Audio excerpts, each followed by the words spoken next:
This is the new Realme 14 Pro Plus 5G. We've been using it for a while now and here are our first impressions. So, if you haven't watched my unboxing video yet, the Realme 14 Pro Plus 5G comes in a yellow box with the same design as its predecessors. However, this time, there's an AI label in the upper right corner of the box, giving us a hint of what to expect. Upon opening the box, you'll first see a cardboard with "Make It Real" printed on it.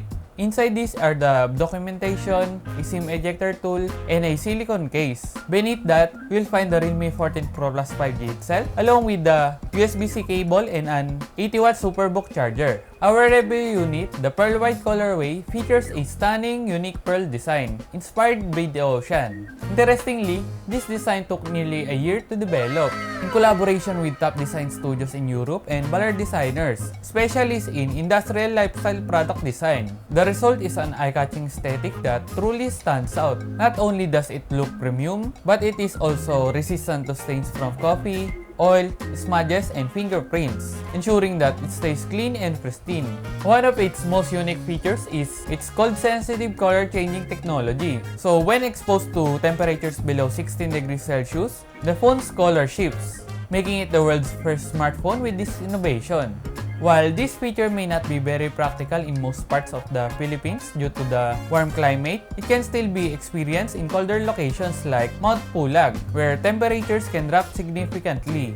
Meron kasi ako nakitang post where someone tested it there, and the color change was clearly visible.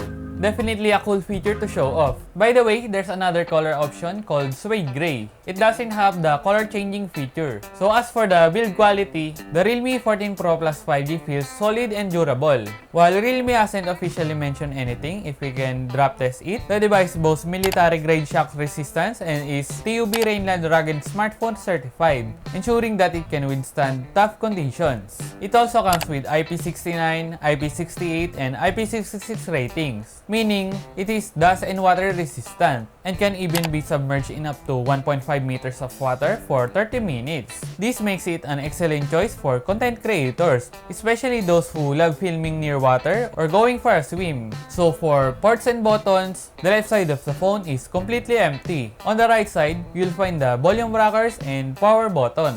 At the bottom, there's a dual nano SIM tray, microphone, USB-C port, and the main stereo speaker. At the top, I'm not entirely sure, but it appears to have two microphones along with the secondary speaker. So, one of the most striking design of this phone is its large camera island, which gives off a premium look. This module houses a triple camera setup powered by Sony sensors and the Magic Glow triple flash, which we'll explore further in the full review. The camera system consists of 50MP Sony IMX896 OIS main camera, 50MP Sony IMX882 OIS telephoto lens with up to 120x zoom, 8MP Sony IMX355 ultra wide lens, and a 32MP ultra clear selfie camera on the front. The front of the device has a very large 6.83-inch quad-curve AMOLED display with a 1.5K resolution. Since malaki talaga yung screen niya, medyo nanibago ako. But it is perfect for watching videos and playing games. Speaking of games,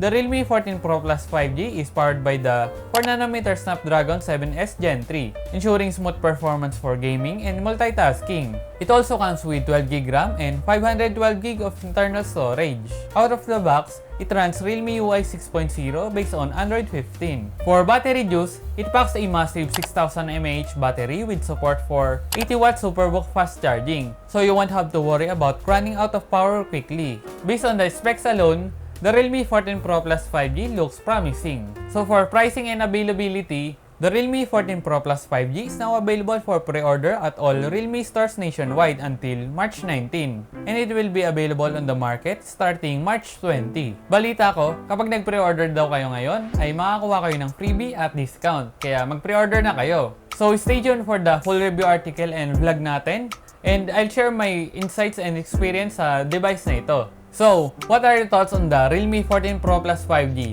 Let me know in the comments. Thanks for watching and see you in the next one.